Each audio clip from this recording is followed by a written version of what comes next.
هلو هلو بروهاتي. بروهاتي. في حال ما تعرفش، فالجامعة مكان مثالي للمرضى النفسيين والكتاكيت والمعيدين. عارف انت في ماينكرافت الموبس بترسبن كده في الأماكن الضلمة، فزي كده بالظبط الكائنات دي بترسبن في الجامعة. مغامرة الجامعة بتبدأ من لحظة الدخول من البوابة الرئيسية. أيوة، الصرح الهندسي العملاق ده. تحس نص ميزانية الجامعة مصروفة على بوابة الجامعة بس. بوابة عملاقة مطرزة تطريزة فرعونية كده مع اسم الجامعة فوق. كده بتحس بهيبة لما تخش.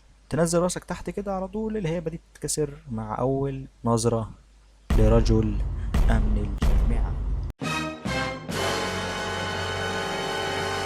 أمن الجامعة بيكون مجموعة من الموظفين المبرمجين على إنهم يبقوا على أم الطلاب، سواء في موضوع طلب الكارنيه أو أي حاجة تانية. وعلى عكس المتوقع، أمن الجامعة عندنا مسالم لأبعد حد، لا بيطلب كارنيه ولا حاجة، وده طبعا لأن لسه مستلمناش كارنيه. هيفضل مسالم معاك لحد ما تفكر انك تدخل من مدخل البنات.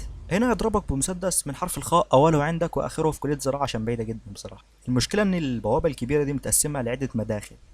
كل المداخل دي بتؤدي الى نفس المكان، فاللي هو انت يعني بتفصل بس يعني هو في النهاية كله هيخش ويتجمع في مكان واحد. فيعني اللي هو الاختلاط ممنوع بره، بس جوه عادي يعني خشوا واختلطوا براحتكم يا شباب. دخلنا يا باشا من بوابتنا زي الفل في تطبيق صريح للبيروقراطية، وما تقوليش يعني بيروقراطية، يعني مش عارف انطقها اصلا بالمرار نطقها. اول لما بتدخل بتبقى داخل الحرم الجامعي الواسع فشخ، حرفيا واسع لأبعد حد. مش هقول حد يعني زي الفيديو اللي فات عشان الموضوع يعني بدأ. عشان توصل لكليتك لازم تأجر جمل، غير كده مش هتسلك في الموضوع بالظبط كده يعني مسيرة شهر من الإبل مثلا. حرفيا لو حطينا أقرب قرية مثلا فوق الجامعة في الخريطة هتطلع الجامعة أكبر وبشوية حلوين كمان. فجوه هتمشي كتير بصراحة. ولو واحد صاحبك في كلية تانية فالأسهل انتوا تقابلوا بابا أحسن ما تروح لكلية تانية. موضوع مساحة الجامعة ده بيبان في طريقك لملاعب الجامعة. لو الطريق من البوابة للكلية مسيرة شهر من الإبل، فحرفيا الطريق للملاعب هي هجرة فعليا، انت بتهاجر للملاعب مش بتروحها. على ذكر منشآت الجامعة زي الملاعب الكليات والمباني الإدارية، فلأننا مسلمين والحمد لله فأكيد لازم يبقى فيه مسجد في الجامعة. الجامعة فيها مسجدين، مسجد ناحية الملاعب وده فعليا محتاج هجرة في سبيل الله عشان تصلي هناك، ومسجد جنب البوابة. من المعروف في الإسلام إن الصلوات اللي ربنا فرضها علينا هم 5 صلوات: الفجر والظهر والعصر والمغرب والعشاء. الإمام بتاع المسجد تقريبا متبع مذهب فقهي جديد بيقول إن الصلوات واحدة بس وهي صلاة الظهر. عدا ذلك فأنت مهارتك. تيجي الساعة 12 مثلا فتسمع، الله أكبر الله أكبر. تيجي الساعة 3 أو موعد صلاة العصر فتسمع، تروح تبص على المسجد تلاقيه مقفول. طيب دلوقتي بالنسبة لباقي الصلوات نكنسلها ولا يا شيخ؟ خلصنا من الجانبيات، نروح بقى للمهم اللي انت قاعد في الأصل عشانه، الكلية. بس قبل ما ندخل الكلية ثانية واحدة بس يا جماعة، هو مين اللي بيختار أسماء الكليات؟ عشان هو مطلوب حيا أو ميتا. يا باشا انت بتحض على التنمر والكراهية وكل التهم اللي موجودة في لستة الريبورت بتاعت اليوتيوب دي.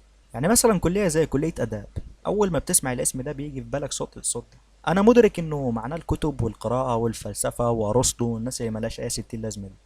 يعني كان ممكن مثلا نسميها كلية الأقسام لكثرة الأقسام فيها. طيب كلية زي كلية زراعة مثلا، ريلي ريلي زراعة؟ انت عارف ايه اللي بيجي في بال الواحد لما بيسمع زراعة؟ ما علينا، دخلنا الكلية خلاص وعدينا من البوابة والأمن والطريق واسم الكلية. شوف بقى، بص يا سيدي، أي كلية هيكلها التنظيمي عبارة عن دكاترة معيدين إداريين وكتاكيت. كتاكيت. الكائنات اللي اسمها كتاكيت دي كائنات كيوت خالص، بتتغذى على الكيتنة والحب. هتلاقيها مستعمرات كده موجودة في دايما على السلالم الكلية وفي الأدوار العليا من الكلية. وعلى ذكر الأدوار العليا من الكلية، ففي اختراع كده تم اختراعه سنة 1857 اسمه الأسانسير، بيتم استخدامه في نقل الناس للأدوار العالية. فعموما الدكاترة بس في أي كلية هم اللي عندهم الحق في استخدام الأسانسير بحق انتفاع دائم. الدكاترة بس، مش أي موظف تاني. تحسهم كده بيستلموا الحق الانتفاع ده مع الدكتوراه مثلا. اخيرا لو انت بتتفرج على يحيى عزام وعندك فكر اقتصادي بقى وكده وعايز تعمل قرشين من الجامعه، انسب شغلانه ليك بعد البلاطي هي مكنه التصوير. الراجل بتاع التصوير اللي تحت الكليه بسم الله ما شاء الله اللهم بارك، يعني الناس عنده مش بحسد والله، بس يعني انت كده هتعدي يحيى عزام صح. اخيرا ما تنساش اللايك الشير السبسكرايب، وانزل تحت اكتب لي انت في جامعتي ممكن نبقى مع بعض يعني.